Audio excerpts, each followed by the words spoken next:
Mixing Adventures. My name is Lisa Keegan and we've just been to the garden and collected some tomatoes, so I'm going to show you how simple it is to make a cafe style tart in your Thermomix in literally minutes. So come with me and I'll show you how it's done today.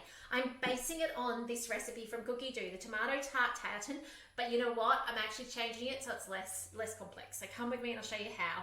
You'll see it's in ounces, don't stress about that. Multiply it by 3 and add a 0 for those of you who are in Australia and UK when you're doing your groceries. I am also making this gluten-free, so this is, if you are gluten-free, this is for you. So first things first is 7 ounces of flour. So if you were doing that and you're shopping for it in Australia, 210 grams, okay? I'd already weighed mine out to just for time today. Butter, unsalted, cut into pieces, okay? Now 3.5 ounces, you can do the maths on that. In that goes, I'm not gonna try. And then we've got some cold water. Now whenever you're making a pastry-based thing, it's gotta be cold water. Otherwise, the butter goes soft and it's really hard to work with, but I have some tricks today to show you about working with sticky pastry. All right, so now we're gonna put on our lid. Oh no, some salt. Let's put some salt in first, and then we're gonna put on our lid and make this pastry. So half a teaspoon of salt. Do remember your salt, it cuts through the flavor of the flour. Okay, so when in breads and stuff like that, that's what it does. So 20 seconds speed 5, up it goes.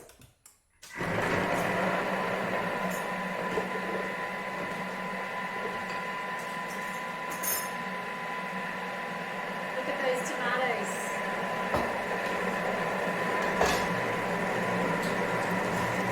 You can hear that coming together.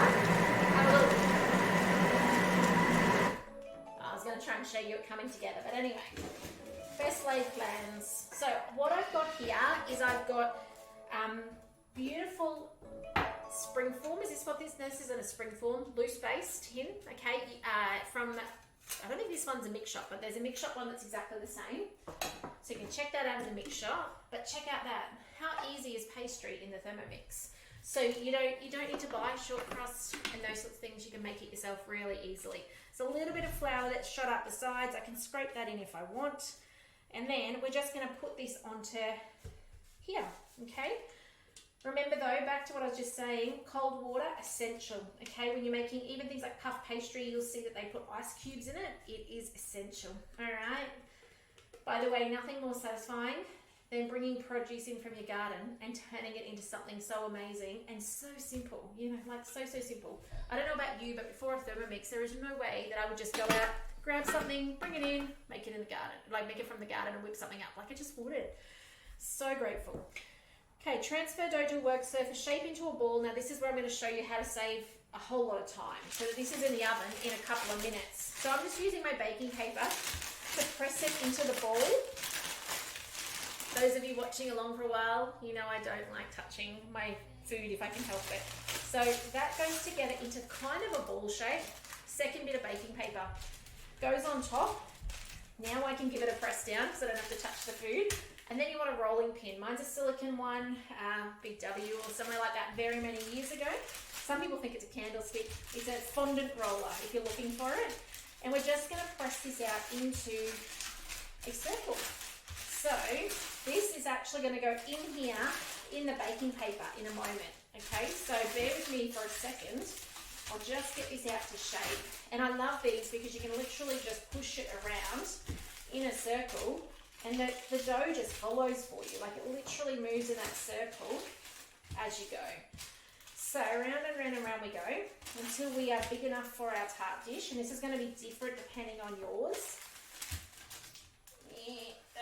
Round it goes. And this is why you don't need to refrigerate it and how you can save time, because you're doing it between your baking paper.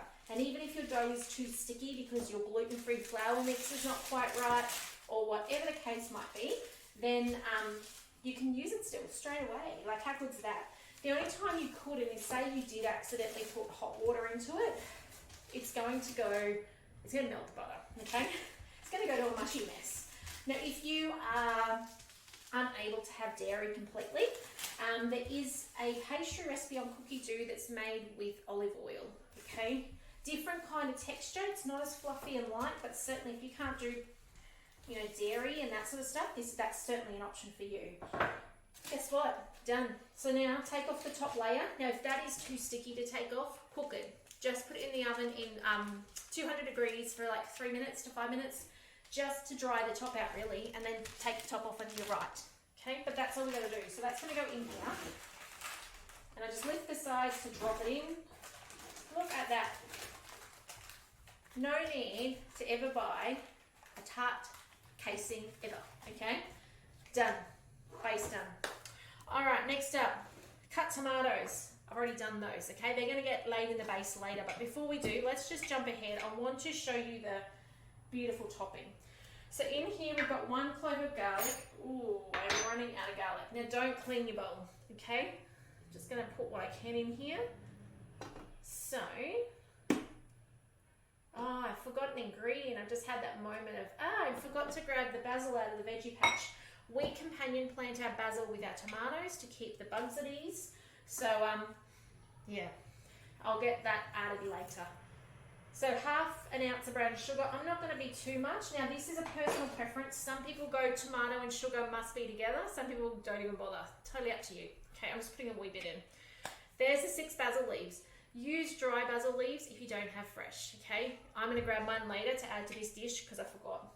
All right, 1 teaspoon of oregano. In that goes. Love oregano. Okay, next, oil. Oh, forgot that as well. Okay, pretend I've got the oil here. Salt and pepper. Not doing well with remembering everything today. And some pepper. Well, that's, sorry, pepper. I'm going to go backwards, aren't I? Salt. Again, salt and pepper must go with tomatoes, hey. And I think we're nearly done. So pretend it's got oil in it. Pretend it's got the basil in it. Okay, there's that pepper.